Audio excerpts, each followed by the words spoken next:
화성 리튬전지 공장 화재 사망자들의 신원 확인 작업이 어제 모두 마무리됐습니다. 불법 파견 의혹 등에 대해서는 경찰의 수사에 속도를 내고 있습니다. 이 문제 현장 취재한 원동희 기자와 함께 이야기 나눠보겠습니다.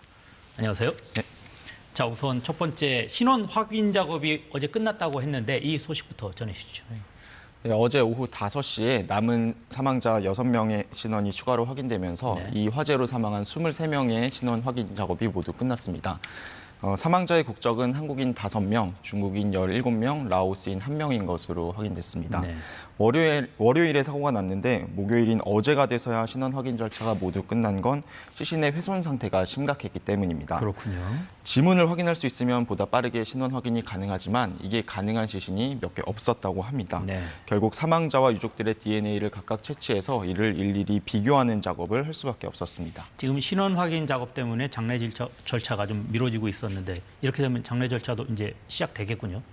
네, 사망자의 신원이 모두 밝혀지면서 장례 절차 논의도 본격화되고 있습니다. 어제 화성시가 유족들을 만나서 원하는 장례 방향들을 취합을 하고 또 장례 지원 절차 논의를 시작을 했는데요. 네. 하지만 사망 이유도 모르고 장례를 치를 수 없다는 유족도 있고 또 경찰 수사 결과 등을 먼저 보고 장례를 치르겠다는 유족도 있어서 논의가 조금 길어질 수도 있을 것 같습니다. 네.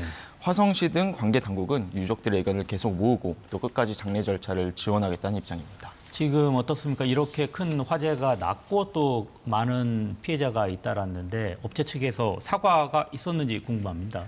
네, 일단 박순관 아리셀 대표 측은 화재 다음 날에 화재 현장을 찾아서 기자들 앞에서 간이 기자회견을 하면서 사죄의 뜻을 밝혔습니다. 예.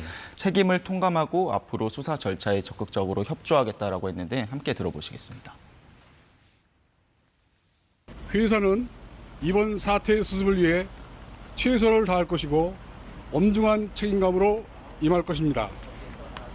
아울러 관계 당국의 조사에 성실히 임할 예정이며 하지만 유족들은 회사로부터 직접 연락을 받지 못했다며 분노를 표하기도 했는데요. 어제가 돼서야 아리셀 임원들은 화성시에 마련된 유족 대기실을 찾아 처음으로 직접 사죄를 했습니다. 지금 공장이라든지 이런 현장에 대한 수습도 좀 어느 정도 좀 마무리가 됐는지 궁금합니다. 불은 일찍이 꺼졌지만 공장 내부에 남아있던 유해 화학물질을 제거하는 작업은 오늘 새벽 1시에 끝났습니다.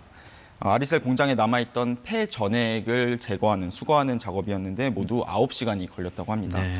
이 폐 전액이 있으면 비가 내리거나 해서 물에 닿을 경우 다시 불이 시작될 수도 있기 때문에 관계 당국이 나서서 안전 조치를 취한 겁니다. 지금 이 업체 아리셀에 대해서 여러 가지 의혹이 제기되고 있는 상황이죠? 네, 그렇습니다. 의혹의 핵심은 사망자들을 포함한 일용직 노동자들을 불법 파견 받았는지입니다. 아리셀은 배터리를 만드는 제조 공장이고 현행법상 제조 공장은 노동자들을 파견받을 수 없습니다. 아리셀 측은 파견은 없었고 적법하게 도급 계약을 체결했다라는 입장입니다. 하지만 아리셀에 인력을 보낸 업체에서는 사실상 우리는 인력 소개서 형태로 운영이 됐고 실제 업무 지시는 아리셀이 내렸다라고 반박을 했습니다. 이 업무 지시가 중요한 게 업무 지시를 아리셀이 했으면 불법 파견이 되는 거고 또 하도급 업체가 했으면 합법적인 도급 계약이 됩니다. 그렇기 때문에 경찰 수사에서 누가 업무 지시를 일용직 노동자들에게 내렸는지 이게 쟁점이 될 것 같습니다. 지금 그런 거 말고 또 다른 의혹도 있습니까?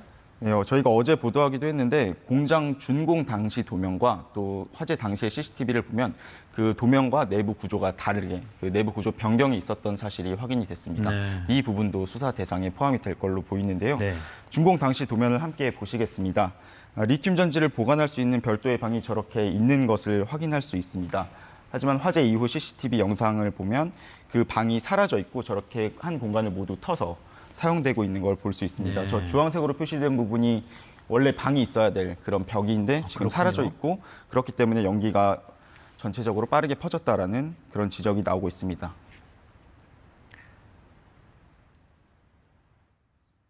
연기의 수평 이동 속도는 0.5에서 1m 정도 되거든요.